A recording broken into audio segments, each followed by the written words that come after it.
سيئات أعمالنا من يهده الله فلا مضل له وما يضلله فلا هادي له ونشهد أن لا إله إلا الله وحده لا شريك له وأشهد أن سيدنا شفيعنا حبيبنا مولانا محمد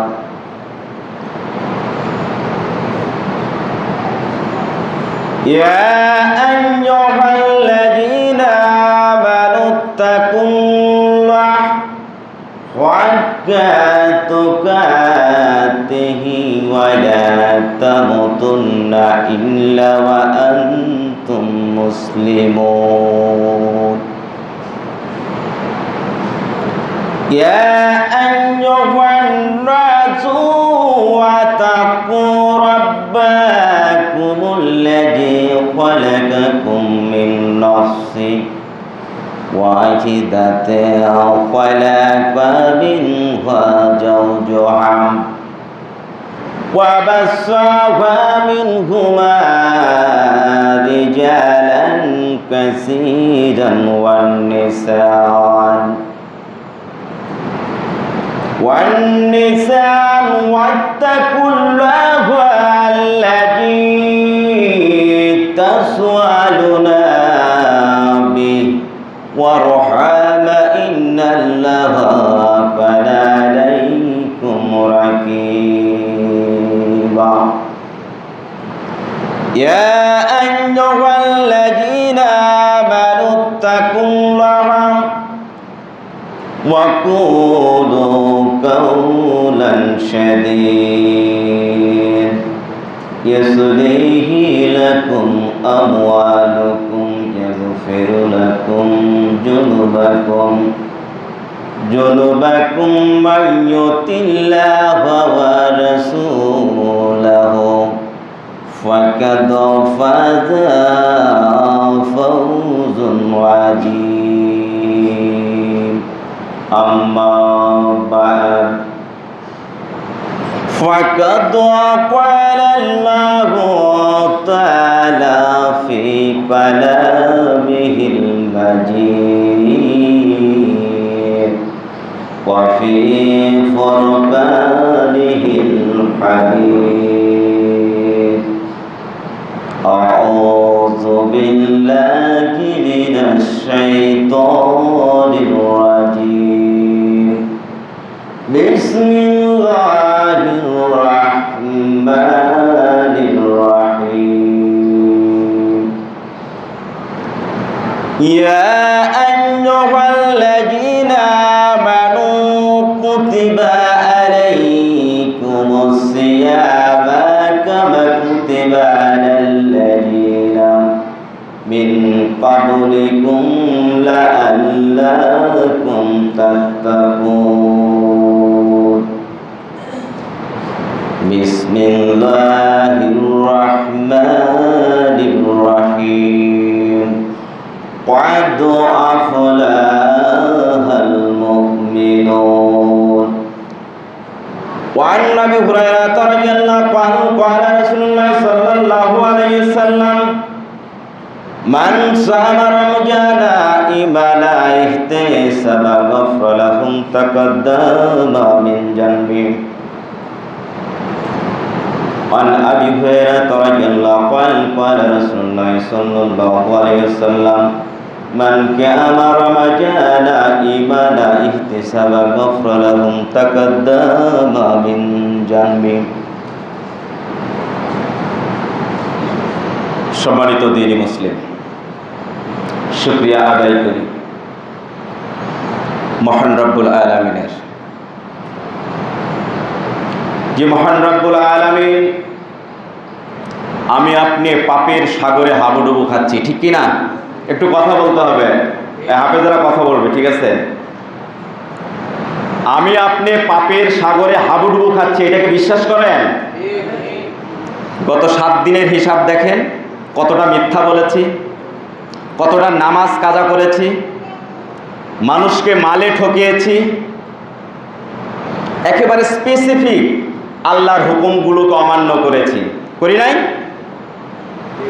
এতগুলো অমান্য যদি আপনি কোনো মনিবের করতেন, এই পৃথিবীর কোনো মানুষের করতেন, যে আপনি সার্ভেন্ট, একজন মালিকের আন্ডারে কাজ করতেছেন, কিন্তু এত বড় কথা শোনেন নাই, 7 দিন শেষে আপনার বিল পেমেন্ট হবে, বরং শাস্তি হবে, ঠিক কি না? যে রব আমার আপনার এই শতগুলো পাপ সব কিছু ভুলে দিয়ে সব কিছু ক্ষমার দৃষ্টিতে দেখেন, আজ এই জুমার নামাজের জন্য আসার সুযোগ করে দিয়েছেন। সুযোগ করে দিয়েছেন কে? আমার আপনার কিন্তু কিচ্ছু নাই, জাস্ট শুধু ইচ্ছা, কিন্তু এই অবধি আসার সুযোগ করে দিয়েছেন। আমার আপনার মতো অনেক নামধারী মুসলিম এখনো মাঠে কাজ করতেছে, মুখে দাঁড়িয়ে আছে, পাঞ্জাবি পরে, কিন্তু জুমায় আসার সুযোগ হবে না। যে মহান রব্বুল আলামিন এই হাজারো পাপকে না দেখে তার প্রিয় বান্দা হিসাবে গ্রহণ করার জন্য, আবারও এই পাপগুলো ক্ষমা নেওয়ার জন্য তার এই মসজিদে তার ক্ষমার দরজায় আসার সুযোগ করে দিয়েছেন, এই জন্য শুকরিয়া আদায় করে রবের বলে আলহামদুলিল্লাহ। দরুদ বর্ষিত হোক কায়নাতের শ্রেষ্ঠ রাসূল, মানবতার মহান আদর্শ, মানবতার মহান শিক্ষক। এমন কোন অ্যাডজেক্টিভ বা বিশেষণ নেই যে যার নামের পাশে দেওয়া যায় না। যে মহান রাসূলকে পাঠিয়ে আল্লাহ তাআলা আমাকে আপনাকে পৃথিবীর শ্রেষ্ঠ উম্মত হওয়ার সুযোগ করে দিয়েছেন। কাল বিচার দিবসে ও উম্মতে মুহাম্মাদী শ্রেষ্ঠ না অন্য নবীদের উম্মত শ্রেষ্ঠ? উম্মতে মুহাম্মাদী। গর্বে বুকটা ভরে যায়, তাই না? যে মহান রব্বুল আলামিন এমন একজন শ্রেষ্ঠ রাসূলের উম্মত হওয়ার সুযোগ করে দিয়েছেন, বিশ্ব নবী জনাবে পাক হযরত মুহাম্মদ সাল্লাল্লাহু আলাইহি ওয়াসাল্লাম। সম্মানিত উপস্থিতি, মহাগ্রন্থ আল কোরআনের 2 নম্বর সূরা, সূরা বাকারার 183 নম্বর আয়াত উপস্থাপন করেছে, 2টি হাদিস উপস্থাপন করেছে। 23 নম্বর সূরা, সূরা আল মুমিনুনের প্রথম আয়াতটা উপস্থাপন করেছে। কিছু সিয়ামজনিত অর্থাৎ রোজা রিলেটেড, যদিও সিয়ামের শেষ পর্যায়ে আমরা 2-1টি কথা বলবো, তাহলে বুঝবো। আজকে তো 23তম রোজা যাচ্ছে, এই 23টা রোজার আমাদের কি অবস্থা তাহলে বুঝতে পারবো। 2-1টা কথা বলবো, আর সূরা আল মুমিনুনের থেকে কয়েকটি কথা বলবো সময়ের মধ্য দিয়ে। আল্লাহ তাআলা বলার সুযোগ করে দিন, সবাই আল্লাহুম্মা আমিন।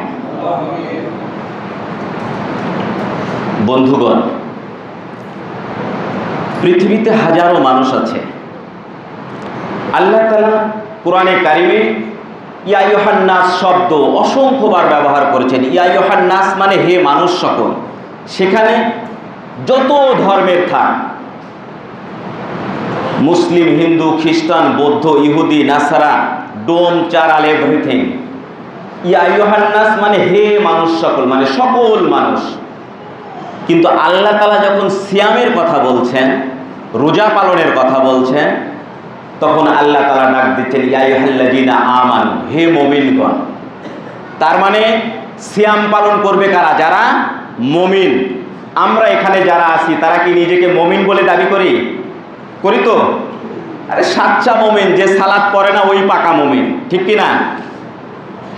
যে এই 33টা বছরে একটা বারও সিয়াম পালন করতে পারেনি, আমার আপনার চেয়েও বেশি সাচ্চা মুমিন, বলতেছে তোর সেই মান আমার পাকা আছে। আমি সেই দৃষ্টিকোণ থেকে বলতেছি যে আমরা যে মুমিন দাবি করি কতটা সেটা যুক্তিযত। আসলেই কি আমরা মুমিন? আমরা একটু দেখি। আল্লাহ তাআলা ডাক দিচ্ছেন আপনাকে মুমিন বলে, কারণটা কি? আমরা একটু আল্লাহর ভাষায় শুনি। বিসমিল্লাহির রাহমানির রাহিম।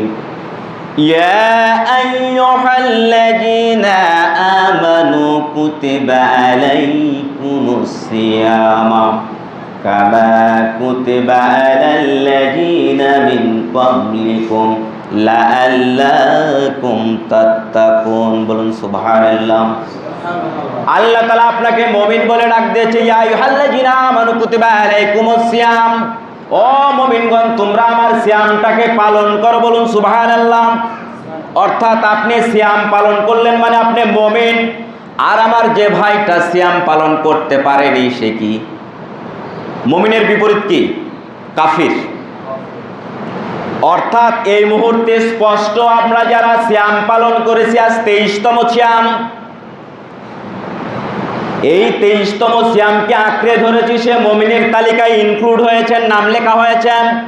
আর আমার যে ভাইটা ধরি ধরি করতে করতে 23টা চলে গেছে, ধরতে পারেননি, আজকে যদি এই জুমাতে উপস্থিত হয়ে থাকেন তাও আপনি কাফির। মুমিনের তালিকায় আপনার নাম ওঠেনি, মুমিনের তালিকায় আপনার নাম নেই। আপনার যত এক্সকিউজ থাক, আপনার শরীর খারাপ, আপনি অসুস্থ, যদি মেজর ওইরকম কোনো প্রবলেম থাকে, আল্লাহ তাআলার কাছে মিট করার মতো যে না আসলে আমার বান্দা অসুস্থ, আপনি মাপ পাবেন। আল্লাহ তাআলা সেটাও বলতেছেন 185 নম্বর আয়াতে। তাহলে আল্লাহ তাআলা বলছেন, ইয়া আইয়ুহাল্লাযীনা আমানু কুতিবা আলাইকুমুস সিয়াম কামা কুতিবা আলাল্লাযীনা মিন ক্বাবলিকুম লাআল্লাকুম তাত্তাকুন। বলুন সুবহানাল্লাহ। আল্লাহ তাআলা বলছেন, ও মুমিন তোমরা আমার সিয়ামটাকে পালন করো। এটাই হচ্ছে তাকওয়া অর্জনের সবচাইতে উত্তম পথ। কারণটা কি? সিয়াম কিন্তু লোক দেখানো করা যায় না বাপজান। রোজাটা আপনি লোক দেখানো করতে পারবেন না, একটু অ্যাটেনশন দিন। সিয়ামটা, রোজাটা আপনি লোক দেখানো করতে পারবেন না, নামাজটা লোক দেখানো করতে পারবেন। আপনি আমার এলাকায় বেড়াতে গেছেন, আমার সাথে দেখা হয়েছে মাগরিবের ওয়াক্ত, আমি বললাম ভাই চলেন সালাতে যাই। আপনি সালাত পড়ার ইচ্ছা নাই, কিন্তু মনে হবে হুজুরের সাথে দেখা হয়েছে, সাথে একটু পড়ি, নিয়াত কিন্তু সালাতের না, হুজুরের সাথে দেখা হয়েছে তাই পড়লেন। তাহলে কি লোক দেখানো সালাত পড়া যায়? জালসায় দাওয়াত দিচ্ছেন, বড় করে তাকবীর দিচ্ছি, দান 5000 করলেন, লোক দেখানো, এটা কিন্তু করা যায়। কিন্তু সিয়াম, আপনি যে সিয়াম পালন করবেন, এটা কি লোক দেখানো করা যায়? এটা একমাত্র স্রষ্টার সান্নিধ্যের জন্য। এই জন্য আল্লাহ তাআলা বলছেন লাআল্লাকুম তাত্তাকুন, তাকওয়া অর্জনের সবচাইতে উত্তম পথ হচ্ছে সিয়াম। কারণটা কি? সিয়াম মানে বিরত হওয়া, রমাজান মানে পুড়িয়ে ফেলা। দুইটা শব্দের কত সুন্দর সংযোগ। রমাজান মানে পুড়িয়ে ফেলা। কি পুরাবেন? আপনার দেহের যত পয়জন আছে, আপনার অন্তরের যত কালিমা আছে, আপনার অন্তরের যত কুলসিত আছে, কুলসিত পদার্থ আছে, যে জিনিসগুলো আপনাকে পাপ করতে তাড়িত করে, এইটা আপনি পুড়িয়ে ফেলবেন। সিয়াম মানে বিরত থাকা। কার থেকে? শুধু কি খাওয়ার থেকে বিরত থাকবো? রাসূল সাল্লাল্লাহু আলাইহি সাল্লাম বলছেন, যে ব্যক্তি শুধু পানাহার থেকে বিরত থাকলো কিন্তু বাকি যত অশ্লীল কাজ আছে করলো, তার সিয়াম হলো না। বাকি অশ্লীল কাজগুলো কি? দেখেন, আপনি আজকে তাহিরপুর হাটে গিয়ে পেঁয়াজ বিক্রি করছেন, মাথা আলাদা বানাইছেন, ভিতরে পচা দিয়েছেন, আপনি মিথ্যা বলেছেন, পেঁয়াজ আমার মাথার, যদি মিথ্যা বলে থাকেন আপনার সিয়াম হয় নাই। এক, মিথ্যা বললে সিয়াম হয় না। আপনি গীবাত করেছেন, আপনি সেহরি খাইছেন, সালাতও করতেছেন, কিন্তু আপনার সিয়াম আল্লাহ তাআলার কাছে কবুল হবে না। মিথ্যা বললে সিয়াম কবুল হবে না, গীবাত করলে সিয়াম কবুল হবে না, ঝগড়া করলে সিয়াম কবুল হবে না, ঠাট্টা করলে সিয়াম কবুল হবে না। এই টোটাল অশ্লীল কাজ, যা ইসলামের দৃষ্টিতে নিষিদ্ধ, দৃষ্টিকটু, সব কাজ থেকে বিরত থাকার নাম হচ্ছে সিয়াম। সুবহানাল্লাহ। এখন এই 23টার সাথে মিলায় যে আমি মিথ্যা বলেছি কিনা, গীবত করেছি কিনা, ঝগড়া করেছি কিনা, মানুষকে হেউ, ইনসাল্ট, অপমান, অপদস্থ করেছি কিনা। আমরা এক শ্রেণীর মানুষ আছি না, মানুষের সাথে তর্কে লাগলে যে কোনো মূল্য ওকে হারাতেই হবে। ওকে না হারালে আমার কি আর ব্রেন আছে, আর আমার সোশ্যাল স্ট্যাটাস কি? আমরা কিন্তু এটা আমাদের ইগোটা কাজ করে, মানে শয়তান আপনার ঘাড়ের উপর ভর করছে। ওর সাথে কথাই পারবি না মানে কি লেখাপড়া শিখছিস? বাবা আবার উস্কে দেয়, তুই কিসের আমার ছেলে যে ওর কাছ থেকে তর্কে পারিস না? এক চর খেয়ে চলে এসিস, 3টা মারতে পারিসনি, দেখতাম তো আমি, ঠিক কিনা? আসল তাহলে সিয়াম আমাদেরকে শিক্ষা দেয় সকল পাপ কাজ থেকে বিরত থাকা। এই যদি বিরত থাকতে না পারি তাহলে আমার সিয়াম আরশে মহল্লায় পৌঁছায় নাই। আর যদি বিরত থাকতে পারেন তাহলে আপনার সিয়াম আরশে মহল্লায় পৌঁছেছে। যদি পৌঁছে থাকে তাহলে আপনার লাভটা কি? আল্লাহ তাআলা, রাসূল সাল্লাল্লাহু আলাইহি সাল্লাম বলছেন, আল্লাহ তাআলা ঘোষণা করছেন, as-sawmu li azazibi, বলুন সুবহানাল্লাহ। আল্লাহ তাআলা কি বলছেন? আপনি যত আমল করেন, যাকাত দিচ্ছেন, এর জন্য একটা নির্দিষ্ট সওয়াব আছে। 10 গুণ থেকে 700 গুণ পর্যন্ত আল্লাহ তাআলা আপনার আমলনামায় দেবেন। সালাত পড়তেছেন, 10 গুণ থেকে 700 গুণ পর্যন্ত দিবেন। আপনি যাকাত দিচ্ছেন, 10 গুণ থেকে 700 গুণ, অর্থাৎ প্রত্যেকটা আমলের একটা সার্কেল আছে, বাউন্ডারি। এর চাইতে বেশি আপনাকে দেবে না, ফেরেশতার হাতে দিয়ে দেওয়া আছে। কিন্তু সিয়ামটা আল্লাহ তাআলা বলতেছেন, বান্দা যেহেতু শুধু আমার সন্তুষ্টির জন্য করে, এর সওয়াবটাও শুধু আমিই ওকে দিব। বলুন সুবহানাল্লাহ। কতটা দেব? রাসূল সাল্লাল্লাহু আলাইহি সাল্লাম বলছেন, কাল বিচার দিবসে আপনি আটকে গেছেন আমলনামার কারণে, আল্লাহ তাআলা দেখছেন বান্দার সিয়াম কবুল হয়েছে কিনা। এই 72 বছরের প্রত্যেক বছরের সব সিয়াম কবুল হওয়া আসলে কি সম্ভব? আমাদের যে চরিত্র, সম্ভব? বিশ্বাস করি আমরা যে 23টা সিয়ামে আমার কবুল হয়েছে, বিশ্বাস করি? কারণ এত সহি মানুষ আমিও না, আমাকে নিয়ে আমি বলতেছি। কারণ শরীরে রক্ত যেমন শিরা উপশিরায় বইছে, গিবাদ আমাদের মুখে এরকম অভ্যস্ত হয়ে গেছি আমরা। তো কাল বিচার দিবসে যখন মানুষ আটকে যাবে, কিন্তু আল্লাহ সব সময় চাইবেন আপনাকে জান্নাত দিতে, কারণ খুব ভালোবাসা দিয়ে আল্লাহ তাআলা পৃথিবীতেই মানুষকে পাঠিয়েছেন। আল্লাহ তাআলা ফেরেশতাকে বলছেন, ফেরেশতারে আব্দুল জব্বারের এই খাতাটা খুলে দেখ, ওর জীবনের সিয়ামগুলো কবুল হয়েছে কিনা। ফেরেশতা পাতা উল্টাচ্ছে, পাতা উল্টিয়ে উল্টিয়ে বলছে, হ্যাঁ আল্লাহ, এর তো 5টা সিয়াম কবুল হয়েছে। কয়টা? আমি জাস্ট উদাহরণ দিচ্ছি যে 72 বছর জীবনে আপনি 40 বছর সিয়াম করছেন, 32 বছর করেননি, এই 40 বছরে 5টা সিয়াম কবুল হয়েছে। ওই যে আল্লাহ তাআলা ওয়াদা করেছেন, as-sawmu li azazibi, সিয়াম কেবল আমার জন্য পালন করে, এর যাজাটাও আমি নিজ হাতে দিব বান্দাকে। সুবহানাল্লাহ। আল্লাহ তখন বলবেন, বান্দাকে পার করে দেওয়ার জন্য যত আমল লাগে, যত সওয়াব লাগে আমলনামায় দিয়ে দেন। সুবহানাল্লাহ। মানে কোনো কাউন্ট নাই। ওর পার হতে কয় হাজার লাগবে, কয় লক্ষ লাগবে, কয় বিলিয়ন লাগবে, কয় ট্রিলিয়ন লাগবে, কয় টন লাগবে, যা লাগে তাই দিয়ে দে, তাও বান্দাকে জান্নাতে দিয়ে দে। অন্য কোনো আমল এভাবে বলে নাই ভাইজান। আমার যে ভাইজানটা আজও সিয়ামকে ধরতে পারেন নাই, আজ 23টা চলে যায়, আপনি কিন্তু কাফিরের তালিকায় স্পষ্ট। আপনি চোখ বন্ধ করুন, 2টা তালিকা দেখুন, যে সিয়াম পালন করেছে সে মুমিনের তালিকায়, যে সিয়াম ছেড়ে দিয়েছে, সিয়াম ধরেনি, সে কাফিরের তালিকায়। আপনি বাই বর্ন মুসলিম, ওরসজাত মুসলিম, প্রকৃত মুসলিম নয়।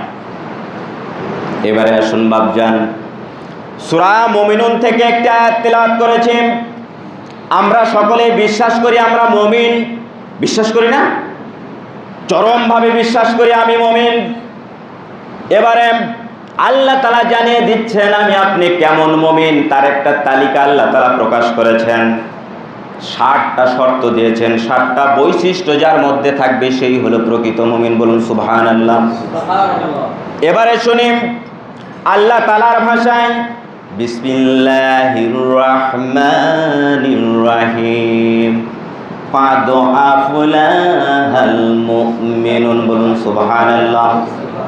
قد أفلح المؤمنون। আল্লাহ তাআলা বলছেন মুমিনের মধ্যে তারাই সফল। আল্লাহ তাআলা এখানে আবার মুমিনকে ভাগ করে ফেললেন। সকল মুমিন সফল আল্লাহ তাআলা কিন্তু বলেন নাই। আল্লাহ তাআলা বলছেন ওই সকল মুমিন সফল। তাহলে জানতে হবে তো কোন সকল মুমিন, জানবো আমরা। 7টা শর্ত দিয়েছেন আল্লাহ তাআলা, যে 7টা বৈশিষ্ট্য, এই 7টা চরিত্র, এই 7টা অভ্যাস যে মানুষগুলোর মধ্যে থাকবে এরাই হচ্ছে সফল মুমিন। সফল মানে কি? পাশ করে গেছে। কাল বিচার দিবসে পাশ হতে হবে তো, ঠিক কি না? আল্লাহ তাআলা বলছেন এই সকল মুমিন সফল। কোন সকল? আল্লাহ তাআলা এবারে দ্বিতীয় আয়াতে বলছেন আল্লাযিনা হুম ফি সালাতিহিম খাশিউন। বলুন সুবহানাল্লাহ। আল্লাহ তাআলা বলছেন আল্লাযিনা হুম ফি সালাতিহিম খাশিউন, যে মুমিনগুলো সালাতে খুশখুশ নিয়ে সালাত আদায় করেন। আল্লাহ তাআলা বলছেন যারা সালাত শুধু আদায় করলেই হবে না, সালাত আদায় করে কিন্তু একটা খুশ আছে। খুশ মানে কি? খুশি। খুশির অনেক ব্যাখ্যা করা হচ্ছে, অর্থাৎ দিলটা আপনার সালাতের সাথে লেগে যায়। সালাতে দাঁড়ালে আপনি স্বস্তি পান, সালাত পড়লে আপনার ভালো লাগে। একটা সালাত ছুটে গেলে অস্বস্তি লাগে। সালাতের সময় ছুটে যাচ্ছে, একটাই জামাত করি আমরা, জোহরের কি 1:15 কি 1:30, 2টা 2:30 বাজে যাচ্ছে, মন ছটফট করতেছে কখন আমি জোহরের সালাত করব। সালাতের জন্য এরকম মন উতরায়, ছটফট করে। লাভ ফিলিংস হয় যখন যায় নামাজে দাঁড়ান। এই সালাতটাকে খুশ সালাত বলা হচ্ছে। এই রকম সালাতে যদি আপনি হন তাহলে আপনি সফল মুমিন। সুবহানাল্লাহ। আর যদি আমার মতো সালাতি হন, ওই যে মুরগির মতো শুধু ঠুক দিলাম আর তুললাম, ঠুক দিলাম আর তুললাম, মানে প্রতিযোগিতা লেগেছি কে কয়টা চাল বেশি খেতে পারি, আছে না এরকম সালাতি? আল্লাহ ওই সালাতিদেরকেও বলছেন ফাইলুল লিল মুসাল্লিন। সূরা মাউন খুলে দেখেন। আমরা বলি না গেও ভাষায় লোকটা একেবারে ফাউল, বলি তো লোকটা একেবারে ফাউল, কাজকর্ম চলাফেরা ভালো না।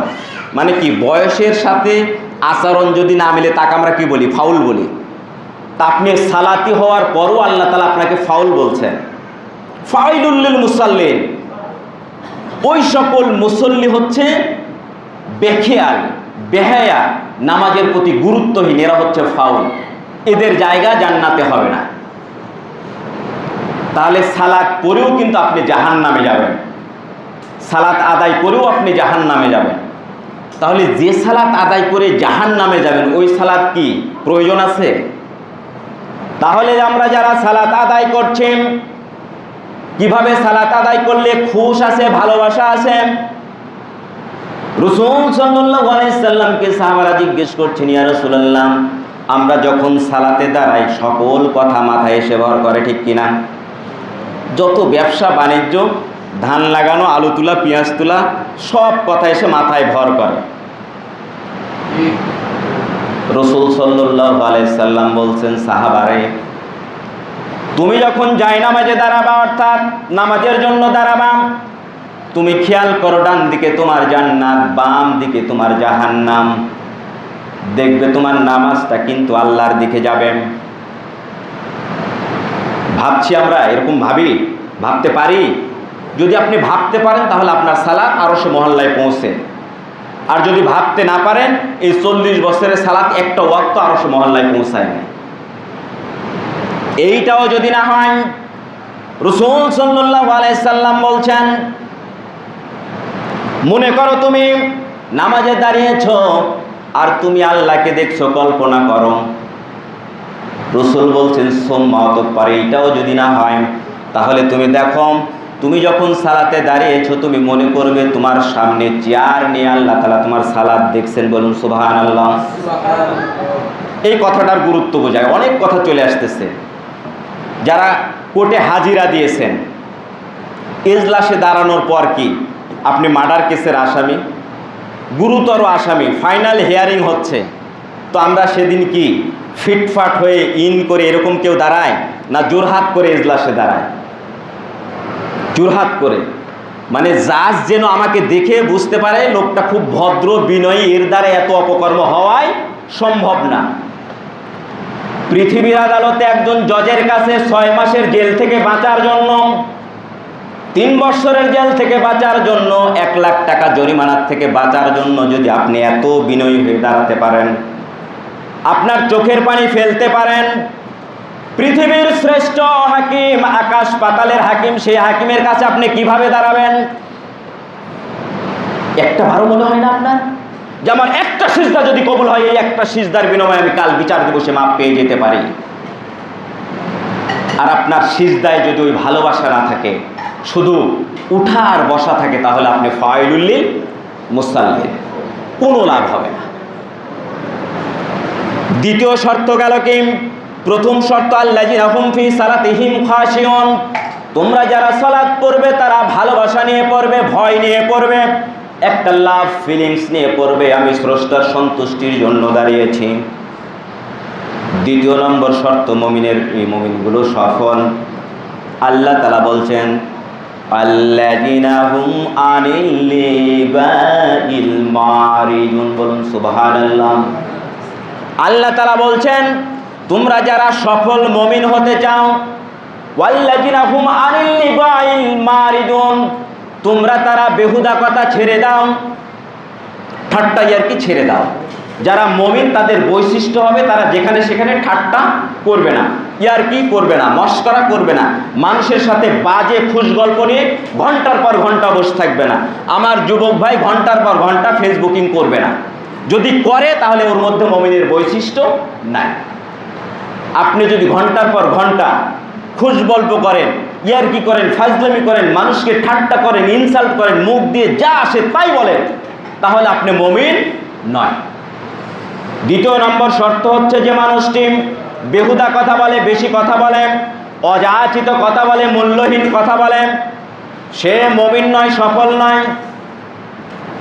এবারে আল্লাহ তৃতীয়টি বলছেন, তৃতীয় নম্বর শর্ত হচ্ছে ওয়াল্লাযিনা হুম লিযাকাতি ফাইলুন, বলুন সুবহানাল্লাহ। যারা সঠিকভাবে যাকাত দেয় তারা সফল। আপনি এখন মনে করছেন যাকাত তো আমার দিতে হয় না, আমার লক্ষ লক্ষ টাকাও নাই, যাকাতও দিতে হয় না। এখানে যাকাত অর্থ স্পেসিফিক, যাদের মালের নিসাব আছে তারা যাকাত দিবে সঠিক পন্থায়। যদি সঠিক পন্থায় না দেয় আটকে যাবে ফরজা আইনের কাছে। আপনার যাকাত 5 লক্ষ টাকা, আপনি 3 লক্ষ টাকার শাড়ি কাপড় কিনে 5 গ্রাম মিলে দিলেন, যাকাত আদায় হবে না।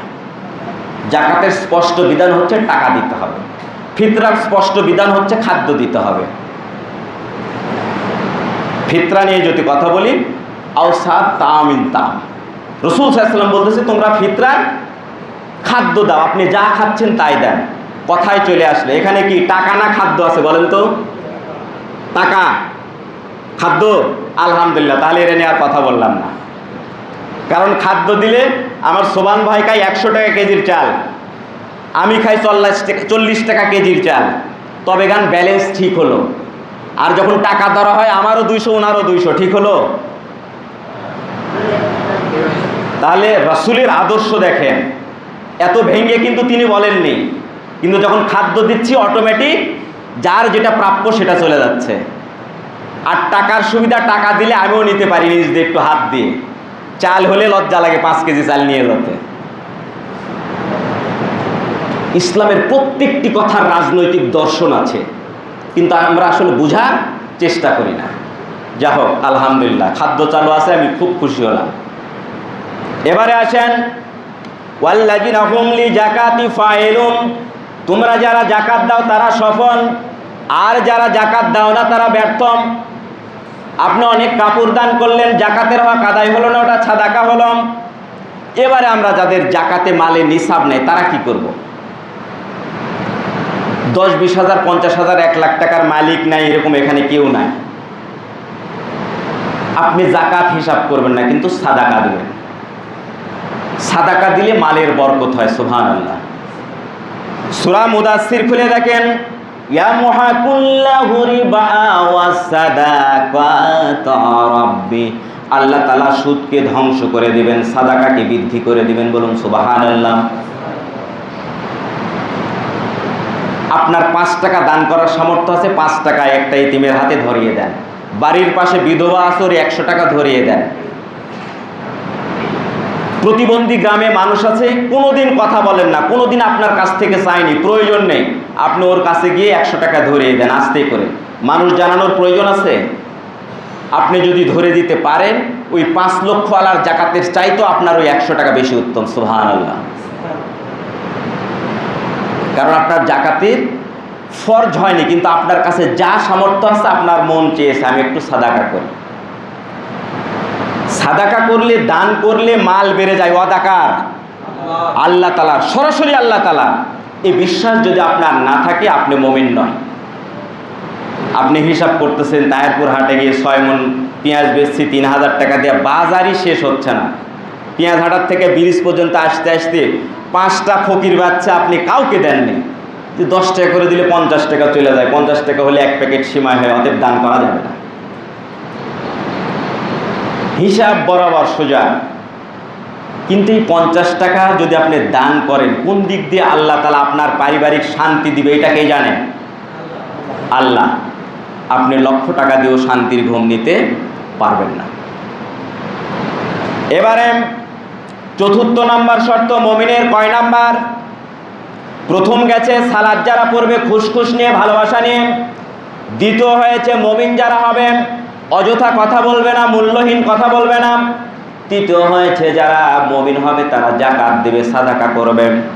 4 নাম্বার হচ্ছে ওয়াল্লাযিনা হুম লিফুরুজিহিম হাফিজুন, বলুন সুবহানাল্লাহ। 4র্থ নাম্বার হচ্ছে যারা কিনা মুমিন হবে তারা যৌনাঙ্গের হেফাজত করবেন, আপনার চরিত্রের হেফাজত করবেন। উদ্দাম শক্তি, আমার সে বেটার স্ট্রং বডি আপনার, 30-এর যৌবন, 40-এর যৌবন টকবক করছে, আপনি যেখানে সেখানে যৌবনটাকে ব্যয় করলেন, আপনি রসুলের শাফাত পাবেন না। রসুল সাল্লাল্লাহু আলাইহি সাল্লাম বলছেন, জিম্মাতিল লিসান ও জিম্মাতিল ফুরুজিহিম ও জিম্মাতু ওয়াজিবিল্লাহিল জান্নাত। আমার যে উম্মত তার জিহ্বার জামিনদার, 2 উরুর মাঝখানে যৌনাঙ্গের জামিনদার, আমি রসুল কাল বিচার দিবসে তার জান্নাতের জামিনদার। সুবহানাল্লাহ বলবেন না? ছোট্ট কাজ, জিহ্বা সামলান, যৌনাঙ্গ সামলান, আপনার জান্নাতের জামিনদার কে? এ যাবৎ যত পাপ করেছি একেবারে ধরে ধরে আল্লাহ তাআলার কাছে ক্ষমা চান, যে আল্লাহ অনেক গীবত করেছি, অনেক মিথ্যা বলেছি, অনেক মানুষকে ঠকিয়েছি, অনেক জেনা করেছি। কে দেখেছে? আল্লাহ। ক্ষমা করবে কে? তওবা কবুলের 3টা শর্ত। রিকগনাইজ টু ইউর সিন, আপনি আপনার পাপকে স্বীকার করবেন রবের কাছে। কার কাছে? রব, আমি পাপ করেছি। সরাসরি আপনি কি কি পাপ করেছেন, ডিটারমাইন্ড, দৃঢ় প্রত্যয় হবেন, ডোন্ট কাম ব্যাক, যে ওই পাপে আর যাব না। আগে পাপটা স্বীকার করলেন যে আমি এই পাপ করেছি, তারপরে দৃঢ় মনোবল করলেন যে আমি ওই পাপে আর ফিরব না, কাম ব্যাক করব না। এবারে আপনি তওবা করেন, আল্লাহ আমি তওবা করছি, আমাকে এই তওবার উপর অটল রেখো, আমাকে ক্ষমা করে দাও। সুবহানাল্লাহ। ক্ষমা করবেন কে? আপনার শেষ নিঃশ্বাসের আগ পর্যন্ত ক্ষমা চাইতে হবে। যদি চাইতে পারেন আপনি শ্রেষ্ঠ বান্দা, আর যদি ক্ষমা চাইতে না পারেন তাহলে আপনি মুমিন নয়। তওবা করাটা একটা মুমিনের হচ্ছে অভ্যাস, একটা ক্যারেক্টার, একটা বৈশিষ্ট্য। ইল্লাল্লাযীনা আমানু তাওয়াবুর রাহিম ইন্নাকা আনতাত তাওয়াবুর রাহিম। আল্লাহ তাআলা কোরআনে কারিমে বলছেন, নিশ্চয় যারা মুমিন তারা বেশি বেশি তওবা করেন, নিশ্চয় যারা মুমিন তারা বেশি বেশি তওবা করে। এখন ফজর থেকে শুরু করে এই জুমা পর্যন্ত আমরা কতবার তওবা করেছি? আপনি যদি বেশি বেশি পড়তে পারেন আপনি মুমিন, আর আপনার মুখে যদি একটি বারও তওবা না এসে থাকে তাহলে আপনি মুমিনের তালিকায়, আপনার নাম, বিচার আপনার হাতে, তালিকা আপনার হাতে, যে আপনার নাম এখন কোন জায়গায় অবস্থান করতেছে। আমরা যেমন সফটওয়্যারে দেখতেছি, ফোন ট্যাগ করে দেখতেছি, ছেলে তো আমার পালাইছে, কোন জায়গায় আছে, ফোন ট্যাগ করি না? তো আপনি মুমিন না কাফির, আপনার হাতে তালিকা, আপনার হাতে সফটওয়্যার, আপনার হাতে ইনস্টল। ফজর থেকে শুরু করে যদি একটা তওবা আপনার মুখে না আসে, পাপের কথা স্মরণ না হয়, তাহলে বুঝতে হবে মুমিনের তালিকায় আপনার নাম নেই। একেবারে স্পষ্ট। কার কথা? আল্লাহ তাআলার কথা। এবারে আল্লাহ তাআলা বলছেন পঞ্চম নাম্বারে আল্লাহ তাআলা বলছেন, ওয়াল্লাযিনা হুম লিআমানাতিহিম আহাদিহিম রাউন, বলুন সুবহানাল্লাহ। নিশ্চয় যারা মুমিন তারা ওয়াদা পূর্ণ করবেন। আপনি যখন যেখানে যাকে যে ওয়াদা দিয়েছেন সেইটা পূর্ণ করবেন। যদি ওয়াদা খিলাফ হওয়ার সম্ভাবনা থাকে আগেই তারে জানান যে ভাই আমি এই কাজটা করতে পারবো না, কি আমি এই টাকাটা সময় মতো দিতে পারলাম না, কি আমি এই কথাটা সাক্ষাৎটা করতে পারলাম না, আগেই তারে জানান। যদি না জানান, ওই যাইতে চাইছিলাম তাহেরপুর, ওর সাথে মার্কেটে যা ভাল লাগতেছে না, ফোনটা অফ করে রেখে দিয়েছেন। বেচারা ফোন দিয়ে দিয়ে বিরক্ত হয়ে আপনার 14 গোষ্ঠী ধুয়ে দিয়ে রাগ করে চলে গেছে। বন্ধু বান্ধব আছে না? আপনি বুঝলেনই না যে আপনি কত বড় ক্ষতি করছেন নিজের আমলের জন্য। আপনি ওয়াদা খিলাফ করেছেন। মুনাফিকের বৈশিষ্ট্য কয়টি? 3টি। কথা বললে মিথ্যা বলে, ওয়াদা করলে খিলাফ করে, আমানতের খেয়ানত করে। আপনি যদি তাহেরপুর যাওয়ার কথা ছিল আমার সাথে, আমাকে বললেন না, ফোনটা সুইচ অফ করে ঘুমাচ্ছেন বা বেঘুর ঘুরতেছেন, আমি খুঁজে পেলাম না, আপনি ওয়াদা খিলাফ করেছেন। আপনি মুনাফিকের তালিকায় ওই মুহূর্তে আপনার নাম লেখা আছে, কোনো সন্দেহ নেই, no doubt. Your name is in listed to মুনাফিক। আপনার নামটা মুনাফিকের তালিকায়। আমরা হর হামেশায় উঠতে বসতে গুরুত্বই দিই না। আমরা শুধু মনে করি ওই যে 1 লাখ টাকা দেওয়ার কথা ছিল, ওইটা না দিতে পারলেই মনে হয় ওয়াদা খিলাফ। আর ছোটোখাটো এগুলা খিলাফ করলে খিলাফ হয় না, ঠিক কি না? তাহলে চলতে ফিরতে আপনার দৈনন্দিন জীবনে যার সাথে যে কথা দিয়েছেন সেইটা পালন করতে না পারাই হচ্ছে মুনাফিকের অংশ, ওয়াদা খিলাফ। আমানতটা কি? আমানত আমরা শুধু মনে করি আপনার টাকা 50,000 আমার কাছে রাখতে দিয়েছেন, সেইটা খরচ করেছি, 3 মাস পরে দেওয়ার কথা 6 মাস পরে দিচ্ছি, কি 2 বছর ঘুরাচ্ছি, এইটাকে শুধু আমরা আমানতের খেয়ানত মনে করি, ঠিক কিনা? আর শুধু দেখি মসজিদের ক্যাশিয়ার ঠিক আছে কিনা, মাঝে মধ্যে একটু হুমকি দিই, টাকা ঠিক আছে তো না, আবাদ করতেছে, ক্যাশিয়ার নিয়ে যায়। যদিও আপনাদের এই মসজিদটা এক্সেপশনাল, আমি এটার প্রশংসায় আসতেছি না, কারণ বিভিন্ন মসজিদে আমরা যাই তো দেখি কিছু না ক্যাশিয়ার নিয়ে টানাটানি, ওই পদ নিয়েও টানাটানি, ওই টাকার হিসাব নিয়েও টানাটানি। এখন আমানতের খেয়ানত কি? শুধু আপনার টাকা আমি মেরে খেলেই খেয়ানত হলো? আমানতের খেয়ানত হচ্ছে আমার কোনো গোপন কথা আপনাকে বলে রেখেছি আমার সান্ত্বনার জন্য অথবা কোনো পরামর্শ নেওয়ার জন্য, এই কথাও যদি আপনি অন্যকে বলে দেন তাহলে আপনি আমানতের খেয়ানত করলেন। বুঝাইতে পারছি? শুধু টাকা মেরে খাওয়া নয়, আমার কোনো কষ্টের কথা, বিপদে পড়েছি, অথবা আমার ছেলে কোনো অকারণ করেছে, আমার মেয়ে কোনো অকারণ করেছে, আপনি গ্রামের বৈশিষ্ট্য বা প্রধান কি একটু বুদ্ধিমান মানুষ, আপনার কাছে গিয়ে বলেছি, সৎ পরামর্শ চেয়েছি, বলে আমি বললাম যে ভাই কি চাচা এই কথাটা কাউকে বলেন না। কিন্তু আমাদের সমাজে এমন কিছু মানুষ আছে যে ওনাকে বলে আমার বাড়িতে পৌঁছার আগে ওই কথা স্প্রেড হয়ে যায়, আছে না? আপনার বৈশিষ্ট্য যদি এটা হয়ে থাকে তাহলে আপনি আমানতের খেয়ানত করেছেন। শুধু ছোট্ট একটা উদাহরণ দিয়ে বুঝালাম যে আমানত কি জিনিস, শুধু টাকা মেরে খাওয়াটাই আমানত নয়। এবারে আল্লাহ তাআলা বলছেন মুমিনের বৈশিষ্ট্য কেমন হবে? ওয়াল্লাযীনা হুম আলা সালাতিহিম মুহাফিজুন। বলুন সুবহানাল্লাহ। আল্লাহ তাআলা শুরু করেছিলেন সালাত দিয়ে, প্রথম শর্ত শুরু করেছিলেন সালাত দিয়ে। আল্লাযীনা হুম ফি সালাতিহিম খাশিউন, যারা কিনা মুমিন তারা ধৈর্য নিয়ে ভালোবাসা নিয়ে আমার সালাত আদায় করবেন।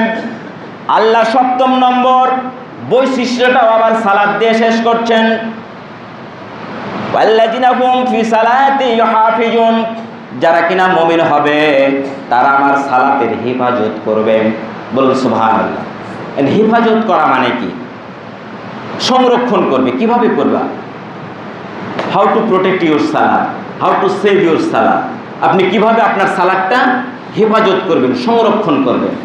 এর প্রথম ক্রাইটেরিয়া, প্রথম শর্ত হচ্ছে সালাতটাকে যথাসময়ে আদায় করা, সঠিক সময়ে আদায় করা। এটা হচ্ছে প্রথম শর্ত সালাতের হেফাজত করা। সুবহানাল্লাহ। সঠিক সময়ে আদায় করা। জোহরের সালাত পড়তেছি সেই 2:45টায়, এটা সঠিক সময় হলো না। আসরের সালাত পড়তেছি যেই 4:45টায়, সূর্য ডুবু ডুবু পড়লেই তো হলো, সালাতই তো, সালাত হলো না।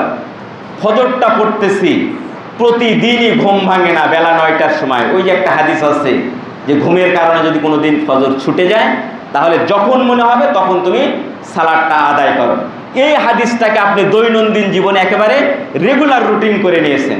বেশিরভাগ আমার যুবক ভাইয়েরা 3টা পর্যন্ত পড়ালেখা করেছে অথবা মোবাইল টিপেছে, এবারে ঘুম, বেলা 8টার সময় উঠে তড়িঘড়ি করে তখন ফজরের সালাত আদায় করতেছে। এটা কি প্রতিদিনের জন্য? না, এক্সেপশনাল, 2-1 দিন, ভয় ভবিষ্যৎ, বিপদ আপদ। এবারে আমরা যারা সালাত আদায় করি হেফাজত করি কিনা? আমরা যারা নিজেকে দাবি করি আমরা যারা একটু সালাত আদায় করি এরা কিন্তু খুব একটা হেডাম নিয়ে থাকি, খুব গর্ব নিয়ে থাকি। ওই যারা সালাত আদায় করে না ওদেরকে হেউ করি, বেটা তুই তো সালাত আদায় করিস না, তার মানে আমি সালাত আদায় করি মানে আমি বিশাল কিছু হয়ে গেছি। এখন আপনার সালাতে হেফাজতের সালাত হচ্ছে কিনা, এই হেফাজত মানে আবার ওই চট্টগ্রামের হেফাজতে নিয়ে যায় না।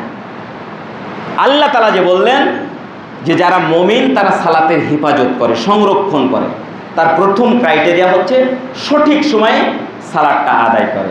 1।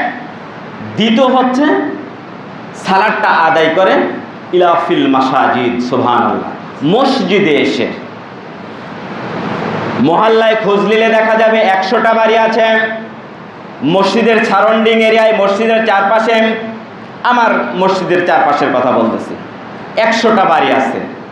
100 বাড়ি থেকে ময় মুরব্বী বা যুবক মিলে 100 জন সালাত আদায় করে। এই 100 জনার এশার জামাতে দেখা যাবে মাত্র 3 জন। তাহলে কি সালাতের হেফাজত হলো? ফজরের সালাতে ইমাম আর মুয়াজ্জিন, এখন একটু ইফতারি আছে বলে মাগরিবে ফুল লাইন, ঠিক কিনা?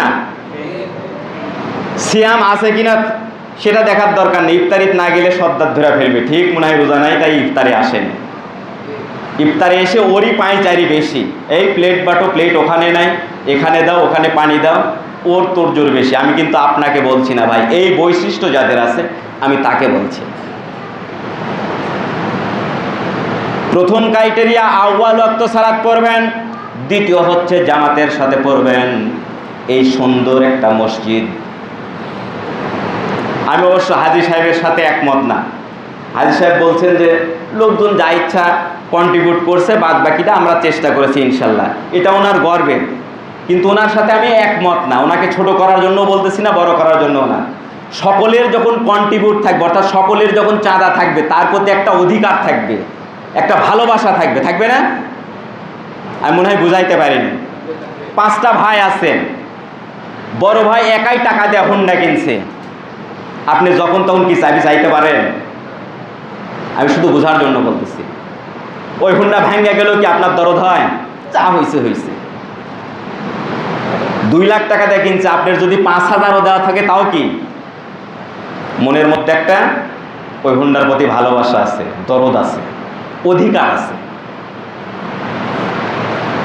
তাই আল্লাহ ওনাকে সামর্থ্য দিয়েছেন, মসজিদ করেছেন, আপনারা বাদ বাকি চেষ্টা করবেন, এরা আপনার উপকারের জন্য। একটা হাদিস বলেন উহুদের যুদ্ধের ঘোষণা হয়েছে, রাসূল সাল্লাল্লাহু আলাইহি সাল্লাম বলছেন যুদ্ধের জন্য অনেক অস্ত্র কিনতে হবে। এখনকার যুদ্ধ তো ঘরে বসে না, যে 5000 মাইল দূরে ক্ষেপণাস্ত্র পড়ল, তখন তো যুদ্ধ মুখোমুখি, সশরীরে যেতে হয়, খাওয়া দাওয়ার প্রয়োজন হয়, তাঁবুর প্রয়োজন হয়, অস্ত্র কেনার প্রয়োজন হয়, অনেক টাকার প্রয়োজন হয়। রাসূল ঘোষণা করলেন তোমরা যুদ্ধের জন্য দান করো। অনেক দান পড়ে গেল, এত বড় বড় দান। একজন বৃদ্ধা পাশে বসে আছেন, কোনো কিছু দেয় না। সকলের দান দেওয়া শেষ, রাসূল সাল্লাল্লাহু আলাইহি সাল্লাম খেয়াল করলেন বৃদ্ধা তো অনেক আগে এসেছে, কিছু বলেও না, স্থানও ত্যাগ করে না। কারণটা কি? রাসূল গিয়ে বললেন বুড়িমা তুমি কিছু বলতে চাও? বুড়িমা রাসূলকে বলছেন ও মুহাম্মদ, ও রাসূল সাল্লাল্লাহু আলাইহি সাল্লাম, এদের এত বড় বড় দানের ভিড়ে আমি যতটুকু দান নিয়ে আসছি লজ্জায় আমি দিতে পারছি না, লজ্জায় বের করতে পারছি না। রাসূল সাল্লাল্লাহু আলাইহি সাল্লাম বলছেন দেখাও। বুড়িমা দেখালেন তার আঁচলে 2 মুষ্টির মতো জব হবে, 2 মুষ্টি বা 2 লোক, এতটুক জব নিয়ে বুড়িমা বসে আছে। রাসূল সাল্লাল্লাহু আলাইহি সাল্লাম মুস্কি হাসলেন, জবগুলো ঢেলে নিলেন, জবের যে ঠিকই আছে ঠিকির উপর ছিটিয়ে দিলেন। রাসূল বলছেন, বুড়িমা তোমার এই 2 মুষ্টি জব সবার মাথার উপর ছড়িয়ে দিয়েছি, যতগুলো আমল হবে তোমার আমলনামায় লিখে দেওয়া হবে। আপনি মনে করছেন লক্ষ টাকার কাছে আমার 5 টাকা কি? আরশে মহল্লায় কাল বিচার দিবসে আরশে মহল্লার ছায়ার নিচে 7 শ্রেণীর লোক জায়গা পাবে। কয় শ্রেণীর? তার মধ্যে একটি হচ্ছে ফি কুলুবিল মাসজিদিল্লাহ, যার অন্তরটা মসজিদের সাথে লটকে থাকে। সুবহানাল্লাহ, যার অন্তরটা মসজিদের সাথে লটকে থাকে। কিয়ামতের কত ভয়াবহ কথা আমরা শুনেছি, কতটা ত্রাস বিভীষিকাময়, যেটা বর্ণনায় করা যায় না। সেই মুহূর্তে 7 শ্রেণীর লোক আরশে মহল্লার ছায়ার নিচে জায়গা পাবে। তার একটা হচ্ছে ফি কুলুবিল মাসজিদিল্লাহ, যার অন্তরটা মসজিদের সাথে লটকে থাকে। এই লটকে থাকার বৈশিষ্ট্য 2টা। একটা হচ্ছে মসজিদে সালাত আদায় না করলে তার অন্তরটা খোঁচায়, ভালো লাগে না, আজকে জামাতটা ফসকে গেল, মন ভালো লাগে না এই। আর দ্বিতীয় হচ্ছে কাউকে না বলে অগোচরে যা সামর্থ্য আছে তাই দান করে। আপনি যদি রাতের অন্ধকারে এসে মসজিদের কোটায় 50 টাকা দেন, দেখবে কে? কার দেখা দরকার? কে দেখলে ভালো হয়? আল্লাহ তাআলা দেখে নিলেন। এই 2টা বৈশিষ্ট্য যার, যে মসজিদে সালাত আদায় করার জন্য মনটা ছটফট করে, আর যে মসজিদে দান করার জন্য মনটা উসকুস করে, আমিও যদি 5 টাকা দিতে পারতাম, আমিও যদি 2 টাকা দিতে পারতাম, সপ্তাহ অন্তর যদি 10 টাকা দিতে পারতাম, এমন মন চায়। এই বৈশিষ্ট্যের লোক কাল আরশে মহল্লার ছায়ার নিচে জায়গা পাবে। বলুন সুবহানাল্লাহ। কত সহজ, শুধু একটু নেয়া, একটু অভ্যাস। সম্মানিত উপস্থিতি, অনেক কথা বলে ফেলেছি অল্প সময়, সিয়াম নিয়ে বলেছি। আসুন, এখনো যে 6টি বা 7টি সিয়াম আমরা হাতে পাবো, এর যথাযথ মর্যাদা দিই। কারণ রাসূল সাল্লাল্লাহু আলাইহি সাল্লাম বলছেন, মান সামা রমাজানা ঈমানা ইহতিসাবা গাফরা লাহু তাকাদ্দামা মিন জানবি। যে ব্যক্তি সিয়াম পেল ঈমানের সাথে, ভালোবাসার সাথে সিয়ামকে আঁকড়ে ধরল, তার পিছনের সকল গুনাহ আল্লাহ তাআলা ক্ষমা করে দেন। সুবহানাল্লাহ। ঈমানটা আমরা বুঝি, ভালোবাসাটা কি বুঝি? যে ভালোবাসা নিয়ে কিভাবে সিয়ামকে ধরা যায়। একটা উদাহরণ দিই। ধরেন কোনো নবদম্পতির স্বামী স্ত্রী 15-20 বছর বিয়ের বয়স চলে যায়, একটা সন্তানও হয় নাই। এই 15 বছর বা 20 বছর পরে যদি একটা সন্তান আল্লাহ তাআলা দেয়, সেটা ছেলে হোক অথবা মেয়ে হোক, ওই সন্তানকে কেমন ভালোবাসবে? পৃথিবীর সব একদিকে, ওর সন্তান একদিকে। ওই বাড়ির বাহিরে যদি উষ্ঠা খায়া পড়ে, বাবা থাক মা থাক, দৌড় দিয়ে গিয়ে ওর আগে জড়া নেয় না? কি করে? আগে ধোয়াবে না আগে জড়া নেবে? আগে জড়া নেবে। রাসূল সাল্লাল্লাহু আলাইহি সাল্লাম বলছেন, রমজান যখন আসে তখন তোমরা এমন ভালোবাসা দিয়ে জড়িয়ে নাও, রিসিভ করো, অ্যাকসেপ্ট করো রমজানকে, ভালোবাসা দিয়ে বুকে আগলে নাও এবং নিয়াত করো, আল্লাহ এই সিয়ামের বদৌলতে তুমি আমাকে ক্ষমা করে দিতে চেয়েছ, আমি এই সিয়ামটাকে ভালোবাসা দিয়ে ধরলাম। এমন ভালোবাসা দিয়ে যদি ধরতে পারেন, তাহলে আপনার জীবনের সকল গুনাহ মাফ। সুবহানাল্লাহ। আর যদি এই ভালোবাসা না থাকে, তাহলে কমতি থেকে গেল। মান কামা রমাজানা ইহতিসাবা, রাসূল সাল্লাল্লাহু আলাইহি সাল্লাম বলছেন, যে ব্যক্তি রমজান মাসে কিয়াম করলো, কিয়াম মানে সালাত, 5 ওয়াক্ত সালাত তো পড়বেনই, এটা তো ফরজ আইন। যে ব্যক্তি